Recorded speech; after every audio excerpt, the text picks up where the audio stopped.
Study IQ IAS, अब तैयारी हुई अफोर्डेबल।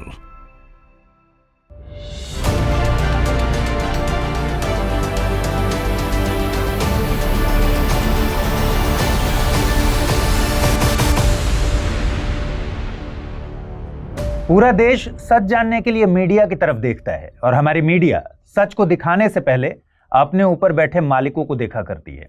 यह डायलॉग मेरा नहीं है, मैं इतने अच्छे डायलॉग न बोल पाता हूं न लिख पाता हूं।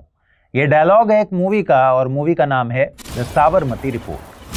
पूरा देश सच जानने के लिए मीडिया की तरफ देखता है और हमारी मीडिया सच को दिखाने से पहले अपने ऊपर बैठे मालिकों को देखती है। इस मूवी की स्क्रिप्ट गोधरा के ट्रेन अग्निकांड पर आधारित है, लेकिन एक बात तय है कि इस एक ही डायलॉग ने मीडिया रिपोर्टिंग के ऊपर कई सवालिया निशान लगा दिए और फिर से गोधरा ट्रेन अग्निकांड को चर्चा में ला दिया। अच्छा, क्या आपने इन टाइप की मूवीज की रिलीज डेट की टाइमिंग नोट की है? ऐसी वोटर्स को इन्फ्लुएंस करने वाली मूवीज हमेशा चुनावी साल में ही क्यों रिलीज होती हैं? जैसे मनमोहन सिंह पर आधारित एक्सीडेंटल प्राइम मिनिस्टर, याद होगा आपको, 2019 में रिलीज हुई थी। खैर, आज के एपिसोड में हम मूवी की बात नहीं करने वाले। आज बात करेंगे गोधरा अग्निकांड की। देखिए, गोधरा में जो घटना हुई वो बहुत अनफॉर्चुनेट थी, लेकिन हम सबको एक बड़ा सबक सिखा के गई। इस घटना और इसके बाद के इंसिडेंट्स ने देश पर कलंक लगा दिया, देश के सांस्कृतिक ताने बाने की धज्जियां उड़ा दी, हमेशा हमेशा के लिए देश की सियासत को बदल कर रख दिया और भारतीय राजनीति को दो हिस्सों में बांट दिया।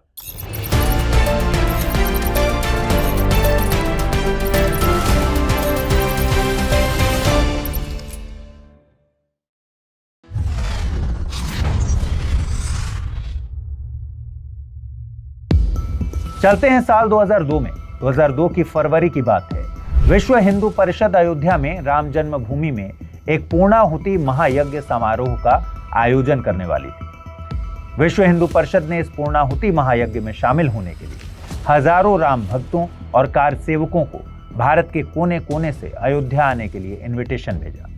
गुजरात से भी हजारों कार सेवक अयोध्या जाने के लिए तैयार होते हैं। कार सेवक मतलब खुद की इच्छा से रिलीजियस सेवा करने वाले लोग, उन्हें कार सेवक कहते हैं। 22 फरवरी को कार सेवक अहमदाबाद से अयोध्या की ओर निकलते हैं। वहां पहुंचते हैं, पूर्णाहुति महायज्ञ में शामिल होते हैं। पूर्णाहुति महायज्ञ कार्यक्रम खत्म होता है। काम खत्म होने के बाद, जैसा कि हर जगह होता है, समय था घर वापसी का। पूरे भारत से आए कार सेवक वापस जाना शुरू करते हैं और गुजरात के भी कार सेवक अयोध्या स्टेशन पहुंचते हैं। अयोध्या स्टेशन में कार सेवकों की भारी भीड़ जमा थी। कार सेवक भक्ति रस में डूबे थे। पूरा स्टेशन श्री राम के नारों से गूंज रहा था। लगभग 1700 कार सेवकों का जत्था अपने साथ होने वाली अनहोनी से अनजान अहमदाबाद जाने के लिए साबरमती एक्सप्रेस में सवार हुआ। ऐसा कहा गया कि सबसे ज्यादा कार सेवक साबरमती एक्सप्रेस के S5 और S6 में सवार हुए थे।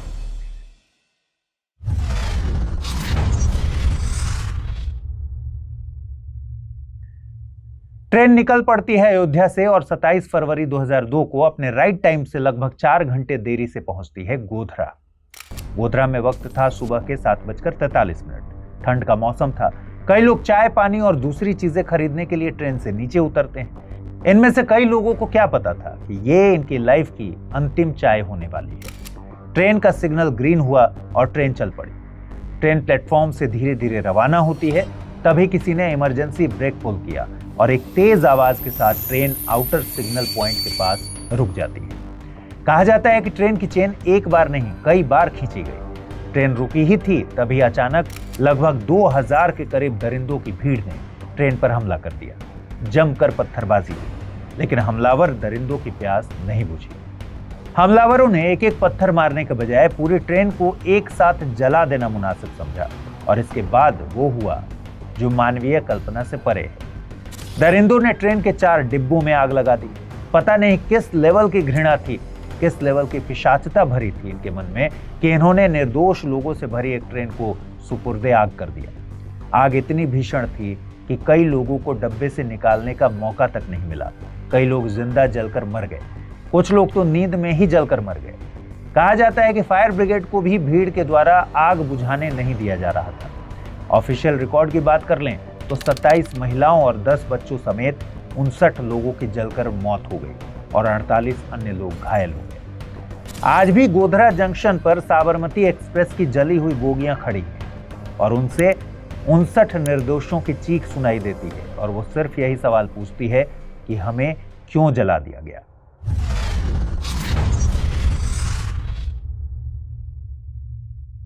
खैर, जिस वक्त यह हादसा हुआ, नरेंद्र मोदी गुजरात के मुख्यमंत्री हुआ करते थे। घटना के बाद आनन फानन में बैठक बुलाई गई और पुलिस प्रशासन को व्यवस्था बनाए रखने के लिए कुछ निर्देश दिए गए। लेकिन गोधरा अग्निकांड के अगले ही दिन माहौल अशांत हो गया। 28 फरवरी को एक मार्मिक घटना हुई। देखिए, उस समय पहली बार न्यूज की 24/7 ब्रॉडकास्टिंग शुरू हो गई थी। लोगों को न्यूज के माध्यम से गोधरा में हुए कांड के बारे में जानकारी मिलना शुरू हो गया।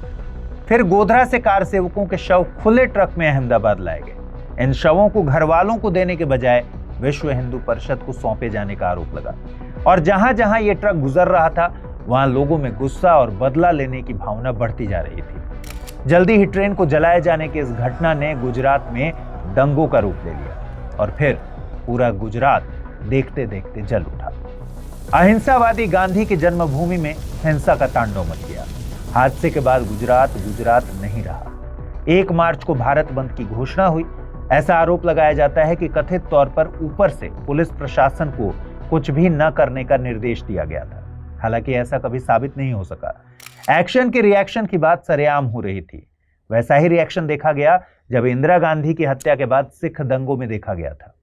बड़ा पेड़ गिरता है तो आसपास की जमीन हिलती है, ऐसा जस्टिफिकेशन दिया गया था सिख दंगों में, जब निर्दोष सिखों की हत्या की जा रही थी। बहरहाल, गुजरात में लोग बेकाबू हो चुके थे। इंसान और जानवर में फर्क खत्म हो चुका था।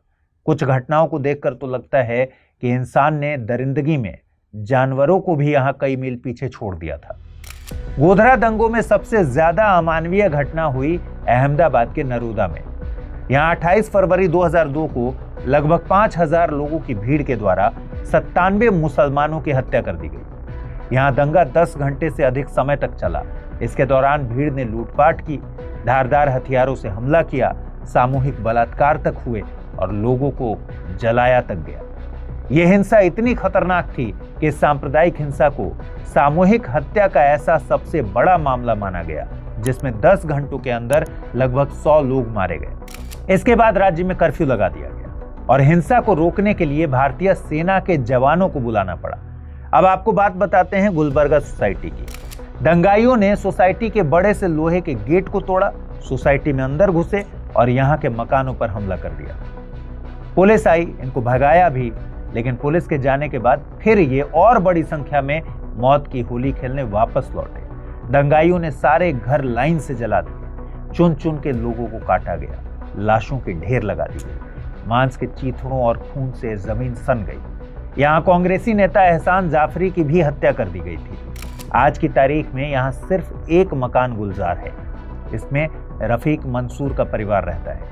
रफीक मंसूर के परिवार में कुल 23 लोग थे, लेकिन दंगाइयों ने परिवार के 19 लोगों की एक एक करके हत्या कर दी।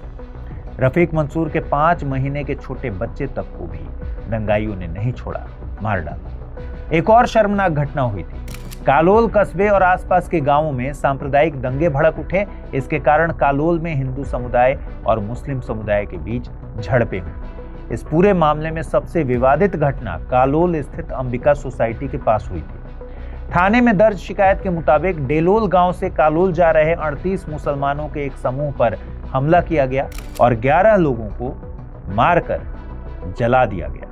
इनमें से 17 लोग किसी तरह बचकर निकले और एक महिला ने शिकायत की कि उसके साथ सामूहिक बलात्कार किया गया। ऐसे ही वडोदरा में हनुमान टेकरी है, वहां एक छोटी सी बेकरी थी, नाम था best bakery.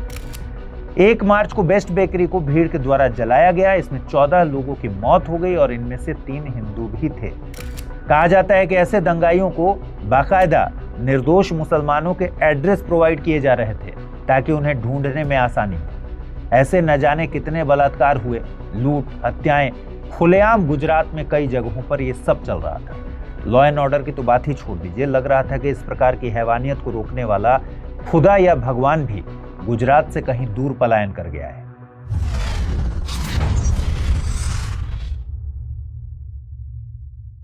Gujarat forensic science laboratory की रिपोर्ट कहती है कि आग हमलावरों द्वारा कोच के अंदर से ही लगाई गई थी। कोच में ही पेट्रोल, डीजल या केरोसिन के डब्बे लाए गए थे और आग इसी के कारण लगी थी। आग बाहर से नहीं बल्कि अंदर से लगी थी। ऐसा क्यों कहा गया? क्योंकि खिड़कियों के नीचे कोच का बाहरी हिस्सा कम झुलसा हुआ था। 6 मार्च 2002 को गुजरात सरकार ने घटना की जांच करने के लिए एक जांच आयोग बनाया और इसका नाम था नानावती आयोग। आयोग ने अपनी 6 साल की जांच के दौरान 40,000 से अधिक हलफनामे और 1,000 से अधिक गवाहों की जांच की। इस आयोग ने भी कहा कि साबरमती एक्सप्रेस के S6 कोच को जलाना एक योजनाबद्ध साजिश थी। आयोग ने गोधरा के एक मौलवी हुसैन हाजी इब्राहिम उमरजी और एक सस्पेंडेड CRPF अधिकारी नानू मियां को घटना के पीछे का मास्टरमाइंड बताया। इसके अलावा आयोग ने इस सवाल का भी जवाब दिया कि ट्रेन में आग लगाने के लिए इस्तेमाल किए जाने वाले ईंधन की सप्लाई कहां से की गई थी। ट्रेन के गोधरा आने से कुछ घंटे पहले 140 लीटर पेट्रोल को जमा करने और मुख्य साजिशकर्ता होने के लिए रज्जाक कुरकुर को आरोपी बनाया गया। उस वक्त गुजरात पुलिस के अतिरिक्त महानिदेशक थे J महापात्रा। उन्होंने बताया कि ट्रेन के गोधरा पहुंचने से बहुत पहले ही बदमाशों ने पेट्रोल भिगाकर कपड़े को तैयार रखा था ताकि आग लगाने में वक्त बर्बाद ना हो, टाइम न लगे। फिर 17 मई 2004 को लोकसभा चुनाव हुए। संयुक्त प्रगतिशील गठबंधन यानी UPA की सरकार बनी और लालू प्रसाद यादव को रेल मंत्री नियुक्त किया गया। ट्रेन जलने के 2.5 साल बाद सितंबर 2004 में लालू यादव ने घटना की जांच के लिए सुप्रीम कोर्ट के पूर्व न्यायाधीश उमेश चंद्र बनर्जी को नियुक्त किया। जनवरी 2005 में बनर्जी साहब ने अपनी रिपोर्ट दी। इसमें साफ तौर पर बताया गया कि साबरमती एक्सप्रेस में लगी आग अचानक से हुआ एक हादसा था। हालांकि इस रिपोर्ट को गुजरात हाई कोर्ट ने असंवैधानिक माना रद्द कर दिया और आयोग के गठन को ही गलत ठहरा दिया। लेकिन तत्कालीन रेल मंत्री लालू प्रसाद यादव ने इस रिपोर्ट के ही दम पर कहा कि नरेंद्र मोदी सरकार ने ही गुजरात दंगों का आयोजन किया था। बीजेपी उस समय केंद्र में विपक्ष में थी और उसने कहा कि ये रिपोर्ट इसीलिए लाई जा रही है क्योंकि बिहार में चुनाव होने वाले हैं और UPA इसका फायदा उठाना चाहती है। साबरमती एक्सप्रेस अग्निकांड के पीछे एक और भी एंगल था और वो एंगल था ट्रेन जलाने में पाकिस्तान की एजेंसी ISI का हाथ होना। उस समय सरकार में बैठे हुए जितने भी बड़े नेता थे उन्होंने इस थियरी का समर्थन भी किया। फिर कई सालों बाद एक वीडियो क्लिप वायरल होता है और देश में बहुत बड़ा बवाल मच जाता है। दरअसल तहलका मैगजीन ने एक स्टिंग ऑपरेशन किया। इस वीडियो में BJP, BHP और बजरंग दल के कई लोग मानते हैं कि दंगों में उनकी भूमिका थी और ऊपर से उनको समर्थन मिल रहा था। ये वीडियो आप चाहें तो YouTube पर देख सकते हैं। तहलका मैगजीन के इस स्टिंग ऑपरेशन में बहुत सी कंट्रोवर्शियल चीजें सामने आई। इसमें लोगों ने यहां तक कहा कि नानावती आयोग कॉम्प्रोमाइज्ड है और वो केवल एक ही पक्ष की बात सुनेगा। हालांकि इस वीडियो की कुछ लोगों द्वारा बहुत आलोचना हुई। कहा गया कि इसके पीछे पॉलिटिक्स है।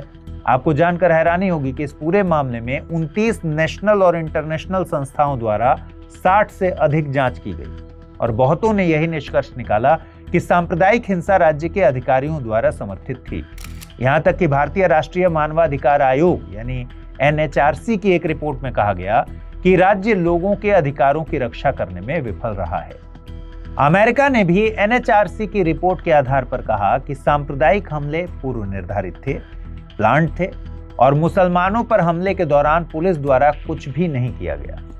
मुस्लिम विरोधी हिंसा को रोकने में मोदी की राज्य सरकार की विफलता के कारण यूनाइटेड किंगडम, संयुक्त राज्य अमेरिका और कई यूरोपीय राष्ट्रों द्वारा अपने यहां मोदी जी की एंट्री बैन कर दी गई थी। ये आप जानते भी होंगे।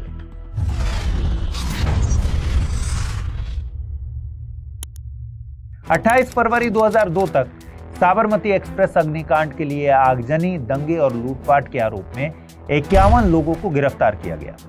17 मार्च 2002 को मुख्य संदिग्ध हाजी बिलाल को गोधरा में आतंकवाद विरोधी दस्ते ने पकड़ लिया था। गोधरा नगर पालिका के अध्यक्ष मोहम्मद हुसैन कलोटा को मार्च में गिरफ्तार किया गया। SIT ने प्रथम श्रेणी रेलवे मजिस्ट्रेट के समक्ष 500 से अधिक पृष्ठों की चार्जशीट दायर की। इसमें कहा गया कि साबरमती एक्सप्रेस के S6 कोच में 59 लोग मारे गए थे और गोधरा के पास लगभग 1540 अज्ञात लोगों की भीड़ ने हमला किया था। चार्जशीट में यह भी कहा गया है कि भीड़ ने पुलिस पर हमला किया, फायर ब्रिगेड को जलती हुई ट्रेन के पास जाने से रोका गया और दूसरी बार ट्रेन पर वापस हमला किया। लगभग 10 साल बाद फरवरी 2011 में इस केस में ट्रायल कोर्ट ने 31 लोगों को दोषी ठहराया और 63 अन्य लोगों को बरी कर दिया। ट्रायल कोर्ट ने यह माना कि घटना एक सुनियोजित साजिश थी। मौलवी सईद उमर जी को एसआईटी ने मुख्य साजिशकर्ता माना था, लेकिन सबूतों के अभाव में 62 अन्य आरोपियों के साथ उमर जी को भी बरी कर दिया गया। इस मामले में 11 दोषियों को मौत की सजा हुई और बाद में अक्टूबर 2017 में गुजरात उच्च न्यायालय ने इन 11 दोषियों की मौत की सजा को आजीवन कारावास में तब्दील कर दिया। नरेंद्र मोदी को भी सुप्रीम कोर्ट के द्वारा क्लीन चिट दे दी गई।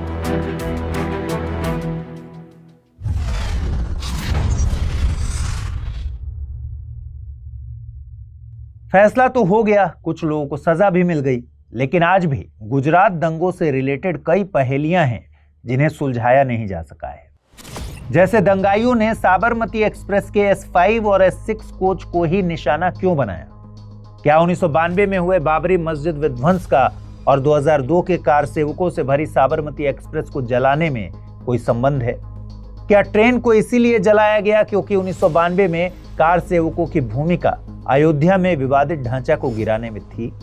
क्या इसका बदला लिया गया, और ये बदला अगर लिया गया तो आखिर कब तक लिया जाएगा? क्या गोधरा से एक स्टेशन पहले स्थानीय चाय वालों और वेंडर्स से कार सेवकों के बीच हुई लड़ाई का इस अग्निकांड से कोई लिंक है? गोधरा से कुछ दूर जब 2000 उन्मादियों की भीड़ जमा हो रही थी, पेट्रोल में कपड़े भिगोकर आग लगाने की तैयारियां हो रही थी, तब पुलिस और प्रशासन किसी को भी कुछ क्यों नहीं पता चला? और बाद में जब दंगे हुए तब दंगाइयों को तलवार, हथियार, बम आदि की सप्लाई कहां से हुई? ये सप्लाई कौन कर रहा था? यहां तक कि अटल बिहारी वाजपेयी साहब ने भी एक प्रेस कॉन्फ्रेंस में कह दिया था कि एक चीफ मिनिस्टर के लिए मेरा एक ही संदेश है कि वो राजधर्म का पालन करें। ये शब्द बहुत सार्थक है। राजा के लिए प्रजा, प्रजा में भेद नहीं हो सकता। आप वीडियो में भी इस क्लिप को देख सकते हैं, उनकी बात को सुन सकते हैं। मेरा एक ही संदेश है कि वो राजधर्म का पालन करें।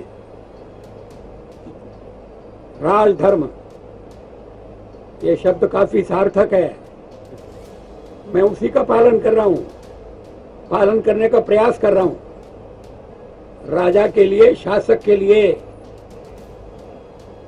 प्रजा प्रजा में भेद नहीं हो सकता, न जन्म के आधार पर, न जाति के आधार पर, न संप्रदाय के आधार पर।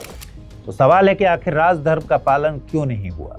क्या इस संदेश को एक नसीहत से ज्यादा आरोप के तौर पर देखना चाहिए? देखिए, ऐसे कई सवाल हैं जिनके जवाब अभी तक नहीं मिले हैं और शायद कभी नहीं मिलेंगे। यहां तक कि जिन लोगों ने कुछ राज बताने की कोशिश भी की, वो या तो रहस्यमयी तरीके से गायब हो गए या उनकी हत्या करा दी गई।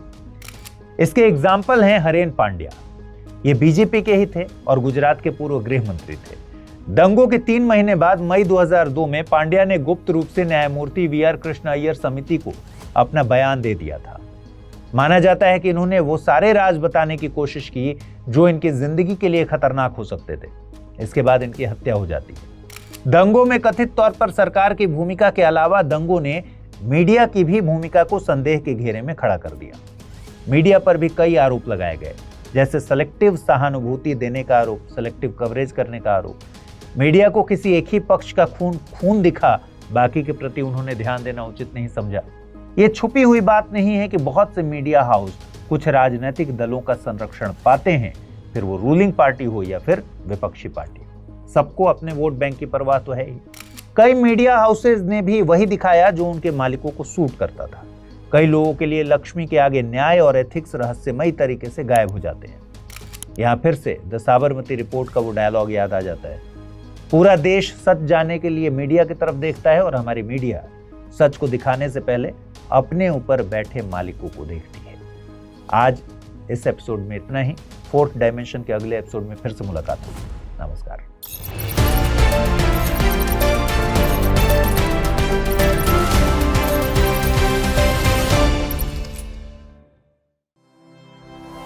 स्टडी IQ IAS अब तैयारी हुई अफोर्डेबल।